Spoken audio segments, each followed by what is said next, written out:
Selon Jésus, le péché impardonnable est unique. C'est la seule iniquité qui ne sera jamais pardonnée. Jamais est le sens de ni dans ce siècle, ni dans le siècle à venir. Dans Matthieu 12, 32. Et le péché impardonnable est le blasphème, l'irrévérence provocatrice contre le Saint-Esprit, dans le contexte de l'œuvre de l'Esprit dans le monde par le Christ. En d'autres termes, le cas particulier de blasphème observé dans Matthieu 12 et Marc 3 est unique. Les coupables, un groupe de pharisiens, avaient été témoins de preuves irréfutables que Jésus accomplissait des miracles par la puissance du Saint-Esprit.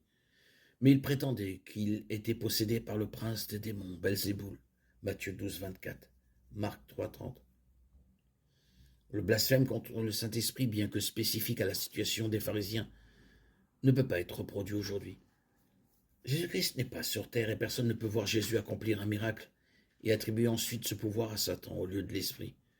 Le seul péché impardonnable aujourd'hui est celui de l'incrédulité persistante. Il n'y a pas de pardon pour une personne qui meurt en rejetant le Christ.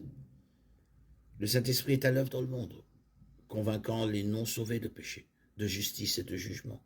Jean 16, 8. Si une personne résiste à cette conviction et ne se répand pas, elle choisit l'enfer plutôt que le ciel. Sans la foi, il lui est impossible de lui être agréable. Or, sans la foi, il est impossible de lui être agréable, car il faut que celui qui veut s'approcher de Dieu croit que Dieu existe et qu'il récompense ceux qui le cherchent. Hébreux 11, 6. Et l'objet de la foi est Jésus. Et ils dirent, crois au Seigneur et tu seras sauvé, toi et ta famille. Actes 16, 31.